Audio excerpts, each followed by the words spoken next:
Selamat bertemu kembali bersama Miss Nur dalam pembelajaran pendidikan agama Buddha kelas 11. Namun sebelumnya, mari bersama-sama kita mengawali pembelajaran ini dengan membacakan kata nama kara.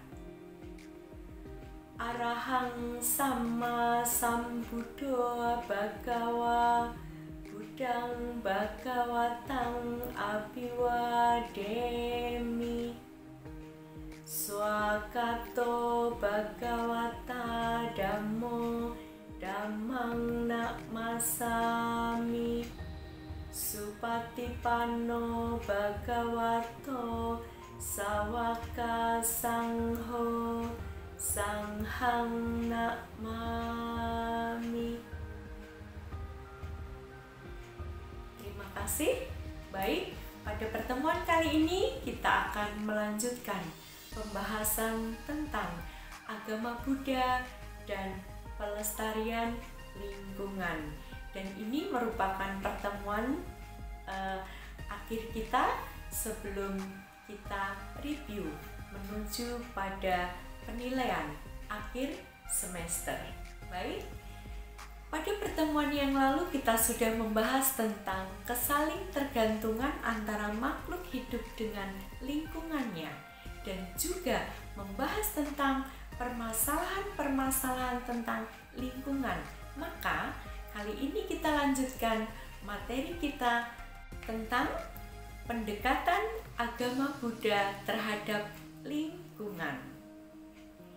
Meskipun secara keseluruhan ajaran Buddha hampir menyikapi tentang bagaimana manusia dapat terbebas dari penderitaan, namun secara tersirat Buddha juga mengutamakan kepeduliannya terhadap kelestarian lingkungan. Sebab apa?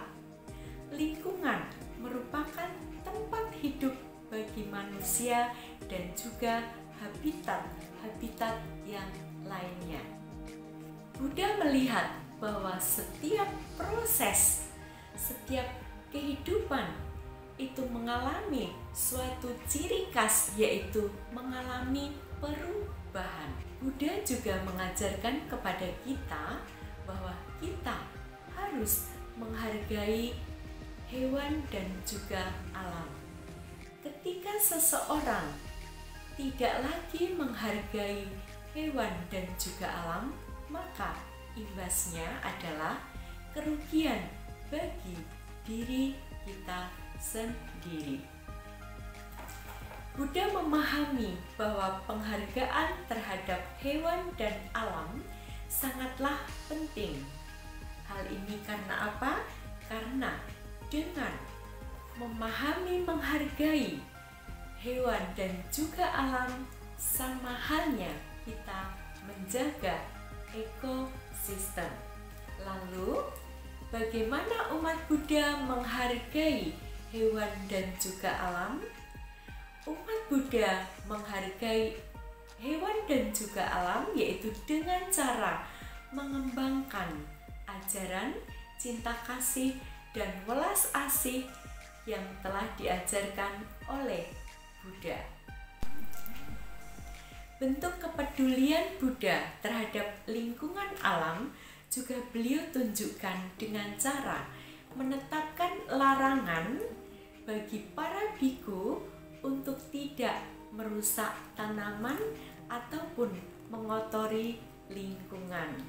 Itu artinya bahwa Buddha sangat memperhatikan lingkungan hidup dan lingkungan alam karena beliau mengetahui manusia hidup membutuhkan alam. Baik, materi kita lanjutkan dengan membahas tentang manajemen lingkungan dalam agama Buddha. Mengenai manajemen lingkungan dalam agama Buddha, konsep akan kita bahas dalam 4 dasar yang berbeda. Yang pertama, Buddhisme menerima kenyataan tentang hukum alam yang berhubungan dengan dasar hidup dari manusia dan lingkungan. Konsep tersebut adalah konsep dari 3 karakteristik. Hukum 3 karakteristik, yaitu ketidakkekalan, kemudian penderitaan, dan juga tanpa inti yang kekal. Yang kedua, konsep pendekatan holistik. Ini berhubungan erat dengan hubungan antara manusia dan lingkungan. Yang ketiga, suatu konsep lingkungan yang berdasar pada hukum 4 kebenaran mulia. Dan yang keempat adalah konsep jalan tengah menuju manajemen lingkungan.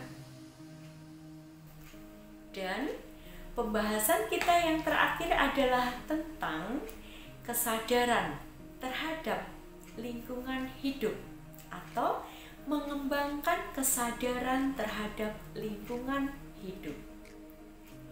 Kesadaran tentang lingkungan hidup sudah diuraikan oleh Buddha sejak berabad-abad lamanya. Karena Buddha juga menyadari bahwa hidup manusia dan habitat-habitat yang lain itu membutuhkan alam atau lingkungan. Oleh sebab itu, sangat utama sekali kita menumbuhkan kesadaran untuk mengembangkan kesadaran kita terhadap lingkungan sekitar kita, supaya kehidupan lingkungan sekitar kita terjaga ekosistemnya. Dan Buddha mengajarkan tentang cinta kasih, welas asih, dan itu merupakan salah satu cara untuk dapat melestarikan lingkungan. Dan mengapa kita perlu mengembangkan kesadaran terhadap lingkungan?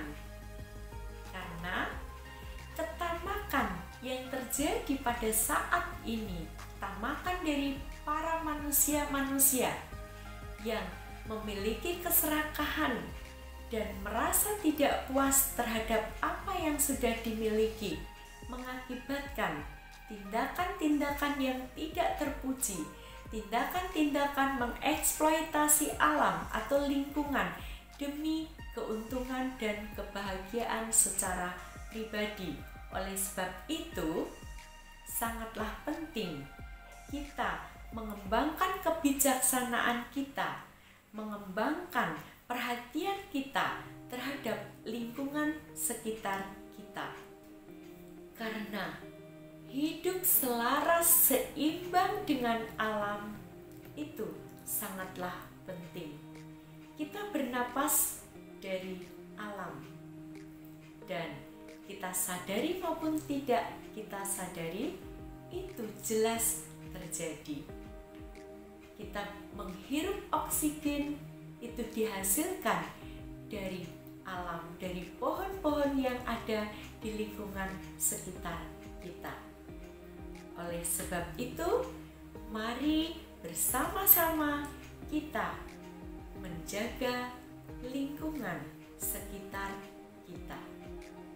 Baik, demikian pembahasan kita, dan mari kita akhiri dengan Sabesata Bhavantu Sukhi Tata. Semoga semua makhluk hidup berbahagia. Namun sebelumnya, jangan lupa kerjakan tugasnya dan upload tepat pada waktunya.